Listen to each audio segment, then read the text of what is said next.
Et si je te disais qu'une troisième guerre mondiale fera beaucoup de bien à ce monde, et surtout aux Africains, tu vas me dire que c'est une idée de fou.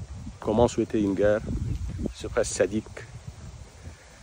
Il faut savoir que ce qu'on appelle guerre mondiale, c'est des conflits interethniques européens. Oui. Et c'est grâce à ces guerres mondiales, le premier et le second, que les Africains ont eu ce semblant d'indépendance, ce soi-disant indépendance.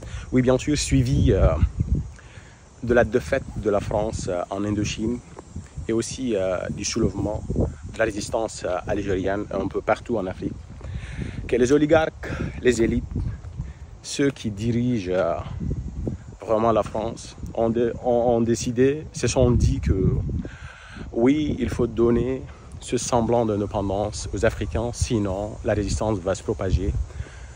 Nous allons tout perdre.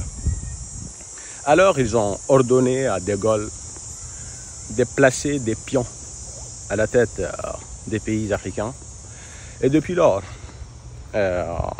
depuis des décennies, nos pays sont colonisés de cette façon.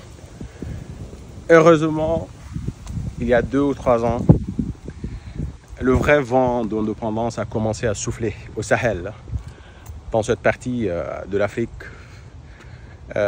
notamment au Mali, au Niger et au Burkina. Dans ces 3 pays, avec à leur tête le général Assimi Goïta au Mali, le général Abdourahmane Tiani au Niger et le capitaine Ibrahim Traoré au Burkina. On a vu ce vent d'indépendance.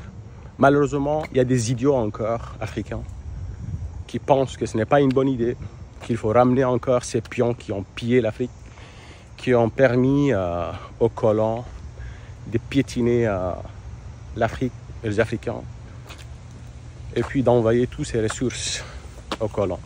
Malheureusement, on a ces personnes, mais il faut savoir que quand le vent d'indépendance souffle, on ne va plus jamais revenir en arrière. C'est contagieux et ça va se propager en Afrique, un peu partout.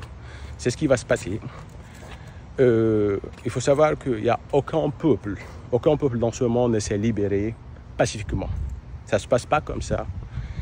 Les Irlandais se sont battus pendant 7 siècles. Les Palestiniens se battent encore. C'est ce qui va se passer avec les Africains aussi, s'ils le veulent ou pas. Parce que la France, le gouvernement français bien sûr, et tout colon sont comme le bully, l'harceleur de l'école primaire qui va toujours te maltraiter. Le seul moyen de se libérer, c'est vraiment de lui casser la gueule et se séparer pendant longtemps. C'est ce qui doit se passer. On ne peut pas jouer à la diplomatie avec la France, penser qu'on est des amis. Non, il faut vraiment se séparer et violemment s'il le faut. C'est comme ça qu'on peut se libérer de la France. Il n'y a pas autre moyen. Tout Africain conscient doit penser de cette façon. Bien sûr, c'est un peu fou, mais oui, c'est ce qu'il faut souhaiter.